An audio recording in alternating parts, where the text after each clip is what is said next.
9h03, está começando mais uma edição do Sport Center e, claro, vamos fazer o pós-jogo da partida do Flamengo contra o Corinthians no Maracanã. E que partida do Corinthians e que partida do Flamengo. A gente pode colocar um wiki e aí vocês vão tirar as suas conclusões daqui a pouquinho. Estou ao lado do Fábio Luciano, do Pascoal, o Zinho também está conosco e tem coisa para a gente comentar aqui. Parte positiva para o Flamengo e muito trabalho que o Dorival vai ter com esse time do Corinthians. O Dorival que ainda não assinou, tá? Assina amanhã e será o novo treinador do Corinthians, mas estava no Maracanã e viu o que viu, uma sapecada 4-0 do Flamengo em cima do Corinthians. Vamos para os gols e aí eu já vou dando boa noite aqui para os nossos companheiros dessa tarde, meus e de vocês, fãs de esportes. Fala, Fábio, tudo bem? Oi, Marcela, boa noite a você, Pascoalzinho, boa noitezinho, a todos que nos assistem. É isso, Marcela, é o jogo de um time só, né? Um jogo gigantesco, né? Que mobiliza nações, como a gente fala. Dois times de camisas poderosas, mas que só um, o Flamengo acabou fazendo um jogo quase que perfeito, né? Se não perfeito, um time com muita intensidade, um time com muita genialidade, né? Principalmente nos pés do Arrascaeta, um time que marcou o Corinthians sob pressão, principalmente no início do jogo. E, enfim, o torcedor do Flamengo sai bem feliz do Maracanã cheio, e o Corinthians uma atuação muito abaixo do que se era esperada, para um tamanho, né, de partida como esse. Um time que não soube marcar o Flamengo, que não soube ter a intensidade que o jogo pedia.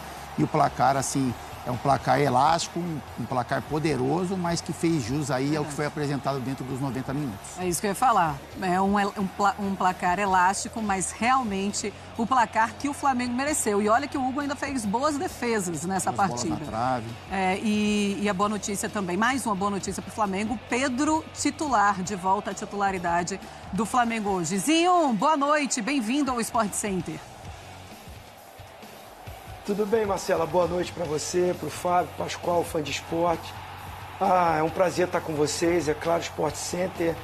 E colaborando, né, com aquilo que o Fábio falou aí, de um jogo de um time só, eu diria que, assim, do que eu vi no ano das exibições dos times brasileiros, essa foi a melhor partida de um time brasileiro no ano. Jogo, né? De qualidade, de postura, de equilíbrio, de domínio, de se impor, né, de usar o fator campo, sua torcida, ir para cima. Fez 1, fez 2, fez 3, fez 4 e, poderia ter sido 6. Se o Flamengo, né, as chances que foram criadas, ver que Pedro saiu na cara do gol, Pedro ia fazer um gol, ele podia até ter rolado pro Gerson, né? Mas aí o cara dá uma caneta, dá um drible, é centroavante, está voltando depois de 7 meses. Ia fazer um gol para ter placa para ele, né? Então, assim, foi uma exibição do Flamengo, para mim, a melhor do ano. Volto a repetir isso. Merecidamente vence, assume a liderança momentaneamente do Campeonato Brasileiro. E um Flamengo que vinha aí de alguns resultados de empate, né? Mesmo criando mais chances, mas tinha algum já tipo de cobrança, oscilação da equipe, jogou na altitude, não rendeu o que podia render, tá com... Não é que corre risco sim na fase de Libertadores, fase de grupos, né? Para mim vai classificar, mas tem que jogar, e se jogar esse futebol que jogou hoje, Marcela, tem futebol para classificar e para brigar pelo título da Libertadores. Pois é, Zinho, na verdade, esse Flamengo, desde o começo da temporada, já falávamos, é um time que vai lutar por todos os títulos. É um super Flamengo, mas ele vem amadurecendo a cada partida, Pascoal. É impressionante como esse Flamengo consegue mostrar um melhor futebol a cada jogo. E hoje concordo demais com o Zinho, melhor jogo do Flamengo no ano. Concordo também. É bom a gente já chegar concordando com o Zinho quando ele volta de férias. É verdade, tem isso também. Isso dá uma certa vantagem pra gente, né? Isso dá uma certa vantagem pra gente. Boa noite, Marcela. Boa noite, Zinho. Saudade do Zinho. Aí, capitão, boa noite. Você veja como é que são as coisas, né? O Flamengo deu um banho de bola no Corinthians. Não é que isso... É muito distante. Por isso que o time do Flamengo é incomparável. É incomparável. Muitos as. Porque não tem como competir com o Flamengo. O Flamengo jogando o que pode jogar, não tem competição. Não tem como. É um negócio absurdo. 4-0, como diria no interior, forante o baile. E ainda exagerando na categoria. Gente, o que o Arrascaeta jogou...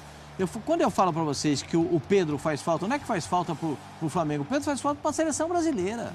O Pedro é diferente dos outros, ele tem o perfume que a bola gosta. Se ele não dá o passe pro gol, ele faz o gol. Se ele ajeita a bola, é um baita jogador. Aquela de calcanhar que ele ajeitou no primeiro tempo, ele imaginou uma coisa e saiu outra completamente diferente.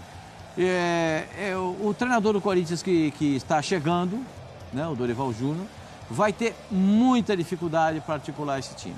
Hoje o Memphis se machucou, sem o Garro, que deve levar mais um bom tempo fora do time do Corinthians. Não sei qual é a gravidade da contusão do Memphis, mas pode ser uma pancada, pode ser uma contusão mais séria, a gente não sabe. O time do Corinthians hoje parecia o casado contra o solteiro, um catado de um lado e um time profissional do outro.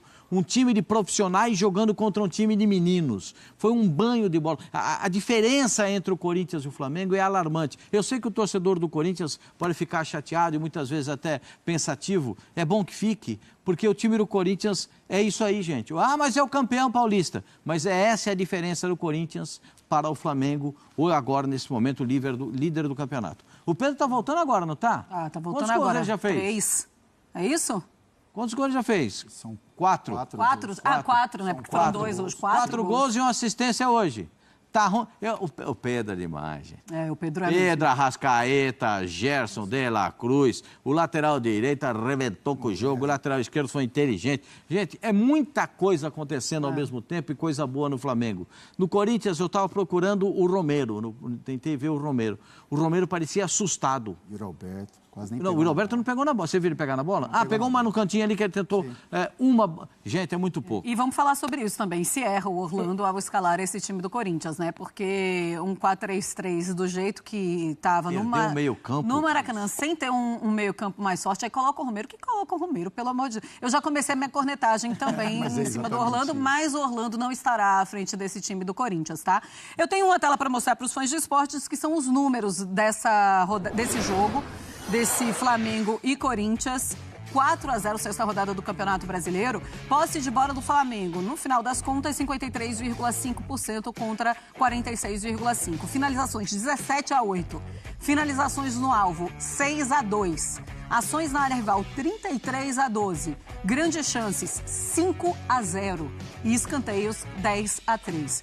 Fábio, a gente fala aqui que muitas vezes esses números, eles mentem. É a matemática do jogo, mas não foi isso que aconteceu. Hoje foi exatamente isso que aconteceu na partida. É que a posse de bola, Marcelo, quando a gente olha ali um pouco parecida, foram os momentos que o Flamengo deu a bola para o Corinthians, né? Que o Flamengo começa com uma intensidade muito alta, marcando sob pressão, tendo o controle do jogo. E aí, quando faz o gol, e o gol sai muito cedo, né? Antes dos 5 minutos, então o Flamengo abre o placar e em algum momento do primeiro tempo, ele abaixa um pouquinho a linha, dá a bola para o Corinthians para jogar um pouco mais em contra-ataque, um pouco com as linhas mais próximas. Então foi isso que aconteceu. Quando o Flamengo sentia necessidade de pressionar o Corinthians e ter a bola, o Flamengo teve. Quando o Flamengo, dentro do jogo, criou uma situação para dar a bola para o Corinthians, para tentar abrir espaços também, isso foi utilizado. Então, é por isso que a gente vê o percentual de posse de bola um pouco mais parecido. Mas com relação a controle de jogo, situações criadas, intensidade, ficou muito clara a diferença no jogo de hoje. Eu acho que tem muita relação, Marcela, com o que você falou, com a escalação que o Corinthians entrou, né, no jogo de hoje. Assim, o Flamengo ele tem duas questões que são básicas para o adversário, que é controlar o ímpeto do Flamengo nos primeiros 15 minutos, onde o Flamengo coloca uma intensidade de jogo muito alta, e você povoar o meio-campo a ponto de que o Flamengo não tenha esse controle. E nada disso aconteceu. O Flamengo conseguiu usar a intensidade durante os primeiros 15 minutos, por isso que faz o gol também logo no início, e o Corinthians não conseguiu povoar o meio-campo, não conseguiu criar dificuldades de marcação.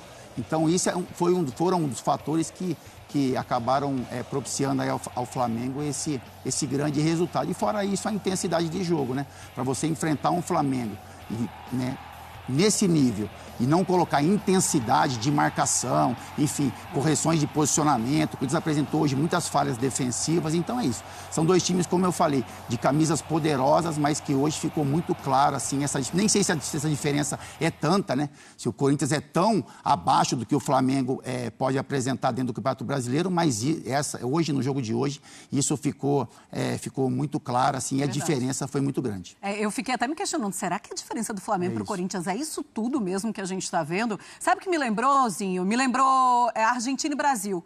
Aquela goleada da Argentina, o último encontro entre a Argentina e Brasil. Eu ficava, mas que coisa absurda, sendo o Corinthians do Brasil, logicamente. Ozinho, e tem uma coisa também, muitos erros individuais e acertos individuais do Flamengo, né? Mas é claro que quando você começa errando na escalação, você facilita muito para os erros individuais e para os acertos também do adversário. A sua comparação foi muito boa, Marcela. Até eu não gosto muito dessa comparação, porque quando fala Brasil e Argentina, né, eu fico um pouquinho irritado, né, um pouquinho chateado. Mas eu tenho que concordar com você. Mas eu concordo, sabe o quê? Assim, o Brasil, fazendo um paralelo, a seleção brasileira tem jogadores de alto nível como a Argentina tem. Sim. Só que o Brasil não tem um time pronto, não tem um time organizado. Tanto é que está trocando, já trocou de treinador. Aí vem para o Flamengo e para o Corinthians. O Corinthians tem bons jogadores. Há pouco tempo foi campeão paulista, ganhando do Palmeiras, que está brigando pela liderança do Campeonato Brasileiro. Né? Ganhou com autoridade, ganhou no Allianz Parque o primeiro jogo, né? Já ganhou fora de casa. A gente aqui elogiava o Corinthians, que encontrou um modelo de jogo, uma estrutura de jogo. A gente elogiava o Yuri Alberto, artilheiro, Memphis Depay, um meia atacante. A gente estava aqui elogiando o Carrídio, que era um motorzinho do time, que vai e volta. Né? Aí tinha o Garro nesse time, o Romero não estava, o Coronado machucado. Mas eu, particularmente, olhava assim, um crescimento do Corinthians com bons jogadores e até montando uma estrutura de elenco para ter peças de substituições. Mas aí o paralelo é o seguinte... Hoje, o treinador que era da seleção caiu e muitas vezes ele estava no Maracanã assistindo esses jogos para convocar jogador para a seleção. Hoje ele estava olhando o time, o que ele vai ter que fazer para a apresentação dele segunda-feira em diante. Então já começa por aí, você não tem o treinador. O treinador que está interino, coitado do Orlando lá, está tentando montar alguma coisa. Eu até... vocês estão falando de escalação, mas o que ele poderia fazer tão diferente? Porque esse time que entrou em campo é o time que vem jogando também do Corinthians. Não tem muita coisa diferente, não. Vai botar mais um volante para fechar mais o meio-campo? De repente, pode ser. Mas o Carrídio, eu via sempre ele jogando mais como um terceiro homem de meio do que um meia pelo lado direito. Aí, o posicionamento dele eu não gostei hoje.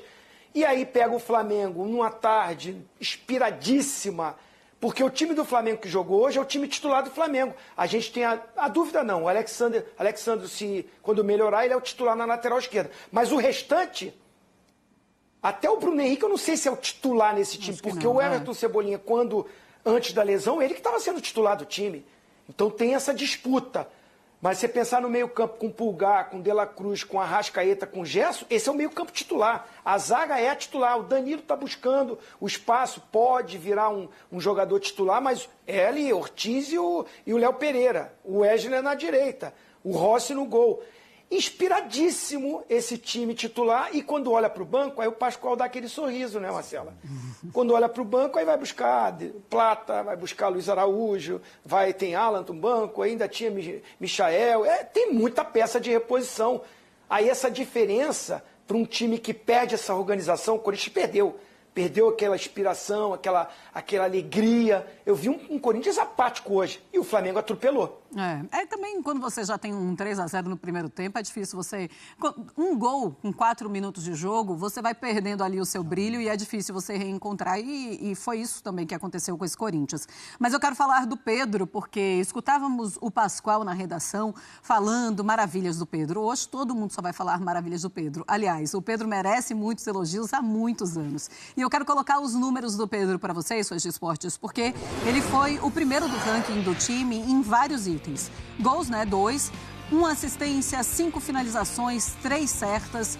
chances criadas, 3 e 10 ações na área rival. O primeiro jogo dele como titular desde 1º de setembro do ano passado, quando ele se machucou, e o Pedro tem uma recuperação realmente incrível, até em um tempo também. Ele se recupera muito rapidamente depois de romper ligamento.